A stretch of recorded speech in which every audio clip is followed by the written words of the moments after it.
Best known for the 90s anthem Bitch, Meredith Brooks' popularity came during a time in rock when female artists were all the rage. Alanis Morisette, Tracy Bonham, Liz Phair, Fionna Apple, to name a few. And of course, you had female-fronted bands as well, like Garbage and Hole. While Brooks frequently drew comparisons to Alanis Morisette, she would claim that she wasn't actually an influence on her, and her career would see her take 2 decades just to get her big break. Strangely enough, her path would cross with a legendary punk rock producer who was instrumental in her big hit. Her hit song would be rejected by her original label, and she would quit touring with the Rolling Stones after a series of disastrous shows. Today's topic has been requested by several people, so if you guys have suggestions for topics you'd like to see me cover on my channel, hit the link in the description box below. Born in 1958 and growing up in Corvallis, Oregon, Brooks would pick up her older sister's guitar at the age of 11, and she never really let go. Her sister would push Meredith to learn lead guitar, and she did. She soon started playing in bands in her teen years, being influenced by the likes of Eric Clapton, Lindsey Buckingham, and James Honeymoon Scott. She would reveal in an interview with Guitar Player magazine just how rare female guitar players were. In the 70s, we didn't have MTV. We didn't really have anything visible. Sure, we had magazines, but rarely did you see a band like the Runaways or the Go-Go's. I was up in the Northwest, so we had Heart. You could read the song credits, but you couldn't literally look at Nancy Wilson as a guitar player until you actually saw her. It was by the mid-70s Brooks was playing in bands along the Pacific Northwest. One of her first bands she would play in would be the all-girl group Sapphire, which hailed from Eugene, Oregon. They would tour and they did some recording, being signed to label CMS Records, and they even partied with Kiss, but you wouldn't really tell what happened. The band soon relocated up north to Seattle, thinking they'd find greater success, but by 1982 the band broke up, albeit amicably. It was after the breakup Brooks fronted 2 Seattle bands, including Meredith and the Suspects, and another group called Lips. She would then record some music on a European label as Meredith and the Movers, before moving to Portland. It was by 1986 she headed south to Los Angeles, and her main focus now was to develop a solo career, and it was in LA that she connected with her old Sapphire bandmate, Pam Johnson, who would let her crash on her couch. She would release her self-titled debut record in 1986, but it was a commercial failure.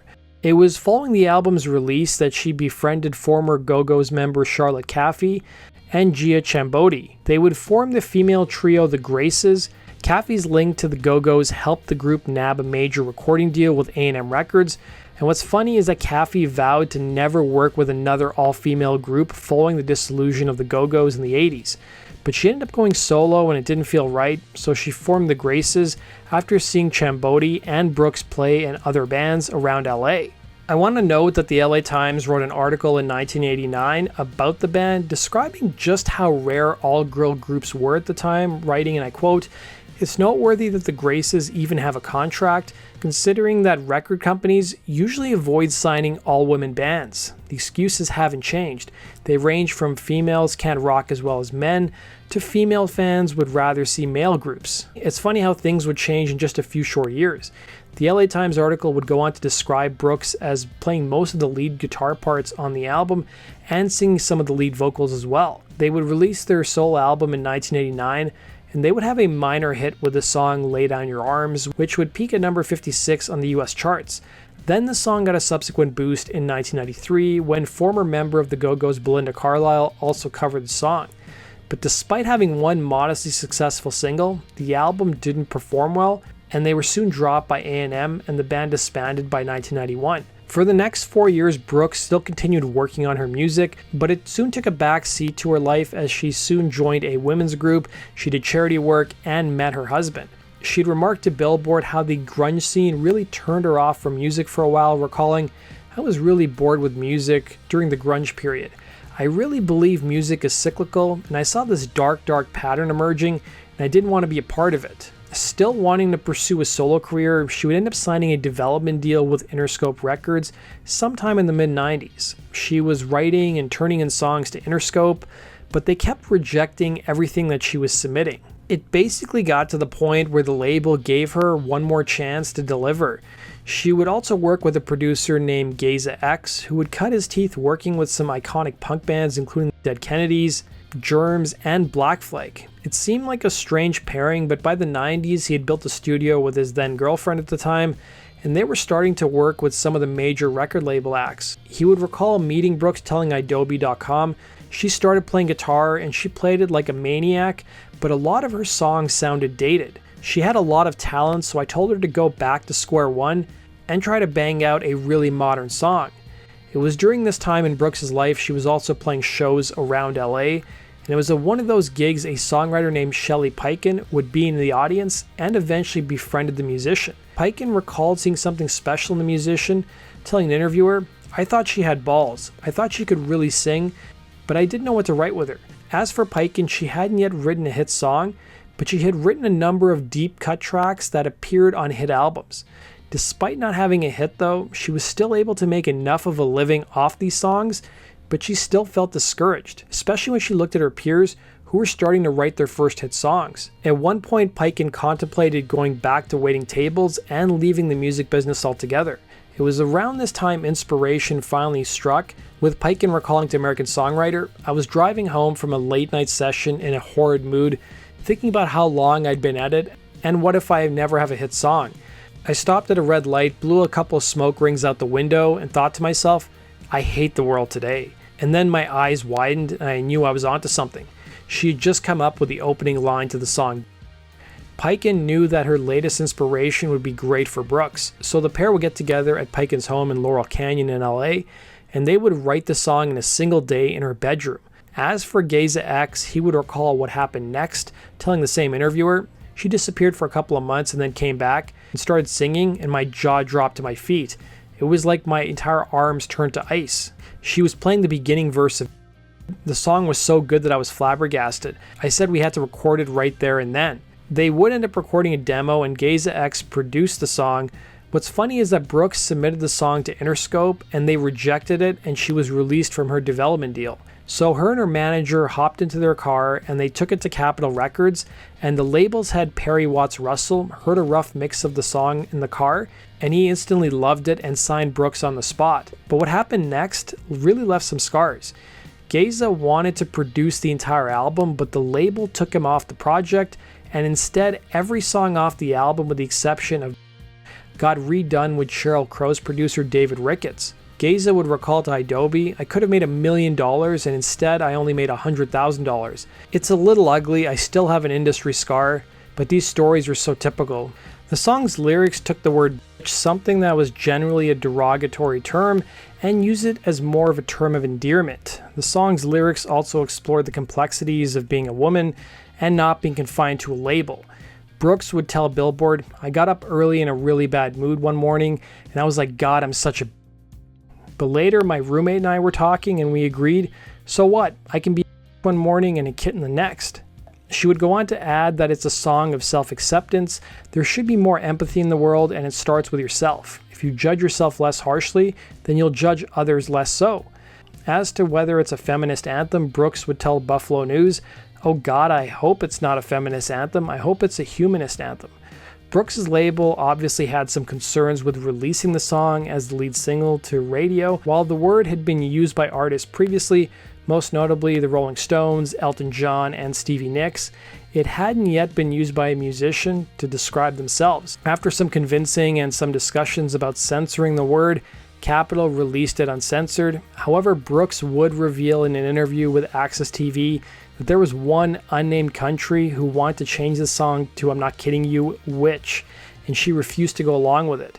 Some radio DJs apparently were instructed not to say the song's title, but the stations didn't censor the word when Brooks sang it. It is kind of weird when you think about it.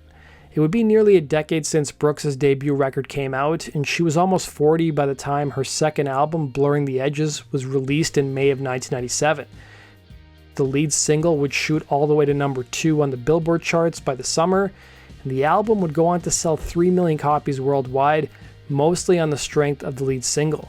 The third single, What Would Happen, would peak at number 46 on the Hot 100 charts, but the other singles really made no impact. Brooks' success could largely be attributed to the artists and bands who came before her. You had the Riot Grrrl movement of the early 90s, and slowly over time, female-fronted bands became more mainstream, with groups like Hole, No Doubt, Vrook Assault, and Garbage to name a few.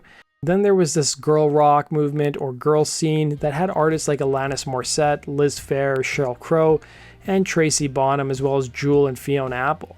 They even had a tour featuring all-female artists named Lilith Fair in the late 90s, so the timing really couldn't have been more perfect. Brooks would also tour as part of Lilith Fair. Personally, I remember hearing Meredith Brooks back in 1997, and I'm sure like a lot of people, thought it was Alanis Morisette. The public wasn't alone, as even the press reporting around the time of 1997 wrote the same thing, and Brooks had to answer the comparisons in numerous interviews. The LA Times would even publish an article in 1997 with the title, "Isn't It Ironic?" But Brooks would claim that at the time of writing the song and her second album, she hadn't heard of Alanis Morisette, and she claimed she didn't really hear the similarities either. Instead, she thought people would compare her more to Sheryl Crow and Chrissie Hynde, telling the Times, "I related to her and thought she would open some doors for me, but I didn't think we sounded anything alike vocally," referring to Alanis. "She's a lot more intense than I am." It was also in 1997 that she would be featured on the cover of Guitar Player magazine, something that she was super proud of. She would be only the 5th woman at the time to be featured on the cover. Meanwhile, her hit single would earn 2 Grammy nominations. It was in 1998 Brooks opened 2 shows for the Rolling Stones in Argentina, and her shows would make the headlines, but not for the reason you might expect. Her face would be splashed all over the local papers after the crowd on the first night demanded the Stones and soon began hurling objects at her on stage, including rocks and yes, tampons, resulting in the musician getting a bruised eye. She would show up on the second night wearing an Argentinian football jersey to make peace with the crowd, but that did little to win them over, and once again they threw things at her on stage. She would throw the jersey on the ground after singing her hit song, yell at the audience, and walk off stage. Disheartened by the events in Argentina, Brooks would tell the Stones that she was leaving the tour and she would be replaced with Simple Minds. It was the same year she had also cut a few songs for movie soundtracks, including the Nick Cage movie Snake Eyes and for the Ron Howard directed film Ed TV. Brooks would return in 1999 with her third record, Deconstruction. She would speak to MTV ahead of the album's release, saying, "Every emotion that I had over the last 3 years pretty much had to be put on hold. I was either going on stage or going into an interview or getting on a plane. You can't really feel everything fully when you don't have the time to process." Brooks this time wanted a bigger role in her album. Not only did she play all the lead guitar parts on the record, but she also co-produced the album. It was during her time as part of Lilith Fair she befriended rapper and actress Queen Latifah, and they talked about collaborating, and they would do so for Deconstruction on the cover tune Lay Down, which was a folk song from the 70s by artist Melanie. In fact, it was a song that Brooks grew up listening to thanks to her older sister. The song would deal with racial harmony, and Queen Latifah also showed up in the music video as well as some live performances. But there was a problem. Girl rock was no longer popular. Kate Schellenbach of Luscious Jackson, another band I've previously covered and who also toured with Lilith Fair, would tell Vanity Fair how there was a massive shift in what was popular by the late 90s, revealing, "Woodstock 99 symbolized the end of female artists on the radio, ushering in the new macho sound of Korn and Limp Bizkit. We rode to the top of this wave and then it just crashed after Lilith. We had released an album and couldn't find the support on radio because of Lilith backlash. Deconstruction would end up being a commercial failure despite appearing on the charts in several countries in Europe." It was following the album Brooks built her own studio and became pretty proficient in Pro Tools, becoming one of the first females to do so. She would also nab a deal with Golden Circle Records, who put out her 2002 release Bad Bad One, but the label soon folded after the album's release and she was once again left without a musical home. But it was also the same year she produced and co-wrote songs on Jennifer Love Hewitt's debut record Bare Naked, which would go on to be a massive success, going multi-platinum. She would put out her follow-up album in 2004 with the instrumental version of the song Shine being used on the Dr. Phil show from 2004 to 2008. Her most recent effort would come in 2007 in the form of a children's album. Apart from her own music, she's produced and mentored other artists including Katy Perry and Hilary Duff. In the early 2000s, she started her own production company, Kissing Booth Music, which signed 18-year-old rock sensation Becca, who topped pop charts overseas. More recently, she's made the news not for her music, but for commenting on pop culture and politics. During the US presidential election in 2016 that saw Donald Trump and Hillary Clinton square off, Brooks weighed in on social media. Bet you guys didn't see that one coming. She would take to Twitter to write, and I quote, "As a free woman, it's hard for me to support hashtag Hillary Clinton, who takes millions from a country demonstrating horrific treatment of women, hashtag Saudi Arabia." And then in 2018, BB Rexha's pop song I'm a Mess would be a worldwide hit. The song borrowed the melody from Brooks' hit song, and therefore Brooks would be listed as a co-writer for the track. Then in 2022, she gave an interview to Access TV where she revealed that she homeschooled her son in Los Angeles, and it was sort of a co-op kind of situation, and also in his class was Billie Eilish and her brother Phineas. As for her co-writer Shelley Peiken, she would go on to have a massive career writing for the likes of Britney Spears, The Pretenders, Keith Urban, Celine Dion, Cher, Reba McEntire, Jessie J, Miley Cyrus, Ed Sheeran, as well as Selena Gomez and Demi Lovato. That does it for today's video, guys. Thanks for watching, and we'll see you again on Rock Film True Stories. Take care.